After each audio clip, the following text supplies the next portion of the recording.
Fans, hari ini kita rehat sejenak mengenai berita transfer Arsenal dan polemik mengenai Stan Kroenke yang masih menolak tawaran 2 miliar pounds yang diajukan Daniel Ek. Arsenal di Indonesia akan membuat selingan mengenai berita Euro 2020, khususnya negara-negara yang dibela para pemain Arsenal yang akan dihelat Sabtu dini hari nanti. Piala Eropa 2020 akan dimulai tanggal 12 Juni hingga 12 Juli 2021 dengan laga Turki versus Italia sebagai pembuka. Putaran final Euro 2021 akan bakal dihelat di 11 kota dari 11 negara yang berbeda, serta diikuti oleh 24 negara dari benua biru.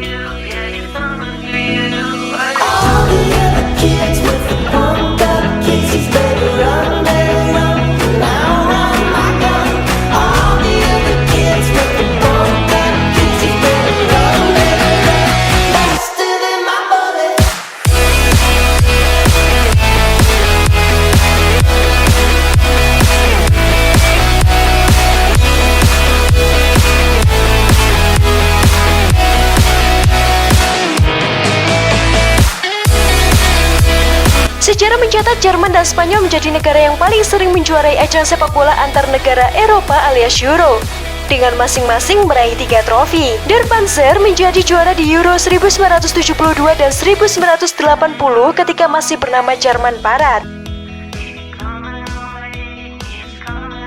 Sedangkan satu gelar lain diraih tahun 1996 di Inggris ketika mereka mengalahkan Republik Ceko lewat golden goal Oliver Bierhoff. Gol tersebut juga merupakan golden goal pertama dalam sejarah Piala Eropa.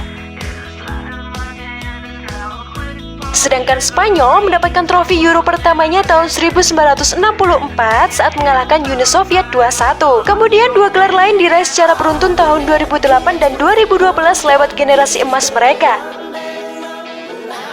yang berisikan pemain seperti Andres Iniesta, Xavi Hernandez, Fernando Torres, hingga Iker Casillas.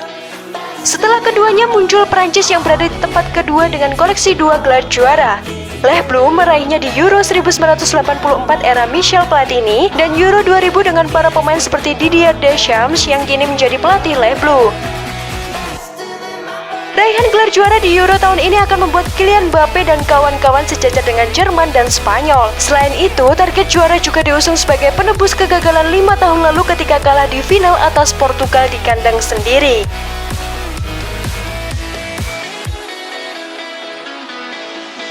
Negara lain yang tak boleh dilupakan prestasinya tentu Italia. Azzurri baru sekali menjuarai Euro lewat laga replay tahun 1968 ketika mengalahkan Yugoslavia.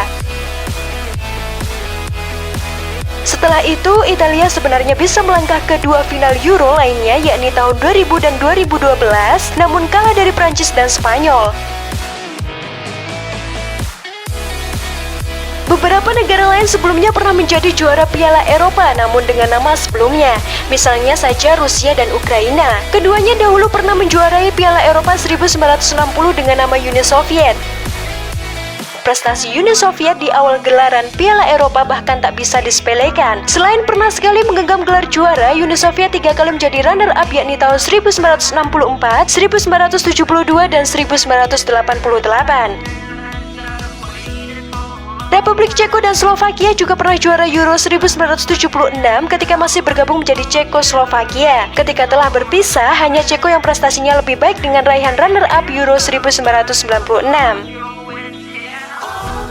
Pada gelaran ke-16 Piala Eropa 2020 atau Euro 2021 nanti, hanya ada satu debutan yakni Finlandia. Kiprah Teemu Pukki dan kawan-kawan tentunya sangat dinanti. Mereka diharapkan bisa menjadi kuda hitam layaknya Wales di Euro 2016 lalu.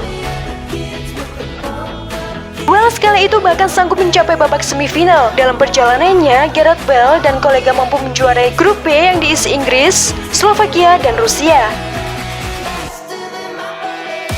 Di babak gugur mereka lantas menyingkirkan Irlandia Utara dan tim kuat seperti Belgia. Sayangnya, kisah manis Wales harus terhenti di babak semifinal.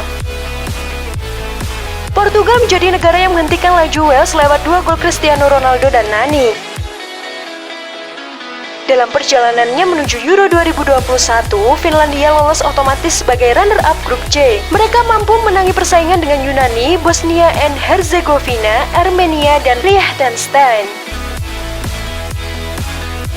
Sedangkan sang juara grup saat itu adalah Italia. Kami hanya ingin berusaha menikmati setiap momen di Piala Eropa nanti. Kami sangat bersyukur bisa bermain di ajang besar seperti ini, kata bek senior Finlandia Paulus Arajuri. Di putaran final Euro 2021 nanti, Finlandia tergabung di grup B bersama Belgia, Denmark, dan Rusia. Kekuatan Finlandia di atas kertas tentu masih kalah dibanding ketiganya. Namun Arajuri memastikan bahwa ia dan rekan-rekan setimnya akan berjuang sebaik mungkin. Kami tahu apa yang harus dilakukan dan kami punya kepercayaan diri. Saya yakin hasil terbaik akan datang ketika kita fokus pada diri sendiri. Jika setiap anggota tim kami memberikan yang terbaik, saya yakin hasil terbaik pun akan mudah diraih, lanjutnya. You know what to do. Subscribe.